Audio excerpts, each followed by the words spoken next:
RGR9 news కి స్వాగతం. ఆదోని పట్టణం కర్నూలు జిల్లాలో గతంలో సిపిఐఎంఎల్ జనశక్తి డివిజన్ కార్యదర్శిగా ఉండి గంగపుత్ర సమాజానికి చెందినటువంటి నాయకులు పగడాల నీలకంఠ గారు ఆయనకు సంబంధించినటువంటి 150 కుటుంబాలు ఈరోజు భారతీయ జనతా పార్టీలో చేరారు. భారతీయ జనతా పార్టీ ఆలోచన విధానం నచ్చి అభివృద్ధి ఎజెండాగా ఇక్కడ మనం చేస్తున్నటువంటి పనులను ఆలోచన చేసుకొని ఆదోని అభివృద్ధి లక్ష్యంగా అందరూ కలిసి రావాలన్నటువంటి నా పిలుపును దృష్టిలో పెట్టుకొని వచ్చినటువంటి వీళ్ళందరినీ కూడా నేను భారతీయ జనతా పార్టీలోకి సాదరంగా ఆహ్వానిస్తా ఉన్నాను.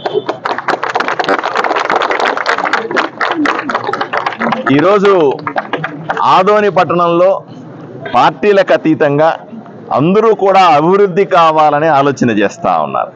నేను కూడా చెప్పాను, ఎన్నికల సందర్భంలో మాత్రమే పార్టీలు, తర్వాత అందరూ కూడా ఒక తాటి మీదకి వచ్చి ఆదోనిని అభివృద్ధి చేసుకుందాం, రాజకీయాలు తక్కువ మాట్లాడదాం, అభివృద్ధి ఎక్కువ మాట్లాడదాం అనే విషయాన్ని నేను ప్రజల ముందు ఉంచినాను.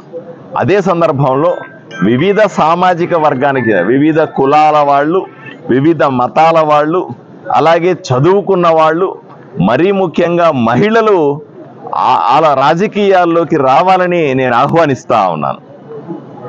ఇప్పటిదాకా ఏంటంటే రాజకీయం అంటే ఒక రొచ్చని, రాజకీయాల్లోకి వెళ్తే అన్ని తప్పుడు పనులే చేయాల్సి వస్తుందని, రాజకీయాల్లోకి వెళ్ళితే కేవలం డబ్బులు సంపాదన కోసమే వెళ్తారని, అన్ని అక్రమాలే చేస్తారనే ఆలోచనలు తీసేసాం. ఈరోజు కూడా ఆదోనిలో ఈరోజు మీరు చూస్తూ ఉన్నారు స్వచ్ఛమైన రాజకీయాన్ని, చదువులతో కూడుకున్న రాజకీయాన్ని, ఆలోచనలతో కూడుకున్న రాజకీయాన్ని, అభివృద్ధితో కూడుకున్న రాజకీయాన్ని, అందరినీ కలుపుకుపోయే రాజకీయాన్ని, అభివృద్ధి ఆదోని బాగుపడడం మాత్రమే లక్ష్యమనే రాజకీయాన్ని ఈరోజు ఆదోనిలో మీరంతా చూస్తూ ఉన్నారు.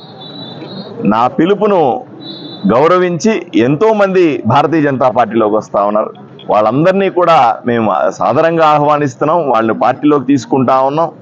అదే సందర్భంలో చదువుకున్న వాళ్ళందరికీ మళ్ళీ నేను ఒకసారి అపీల్ చేస్తా ఉన్నాను, దయచేసి కొంచెం తెలివితేటలో ఉన్నవాళ్ళు, సామాజికంగా స్పృహ ఉన్నవాళ్ళు, ప్రజలకు సేవ చేద్దామనుకున్న వాళ్ళు, డబ్బులు అవసరం లేదు, ప్రజలతో మంచి పేరు తెచ్చుకుందామనే కీర్తికాంక్ష ఉన్నవాళ్ళు, ఇట్లాంటి వాళ్ళందరూ కూడా దయచేసి రాజకీయాల్లోకి రావాల్సిందిగా ఆహ్వానిస్తా ఉన్నాను.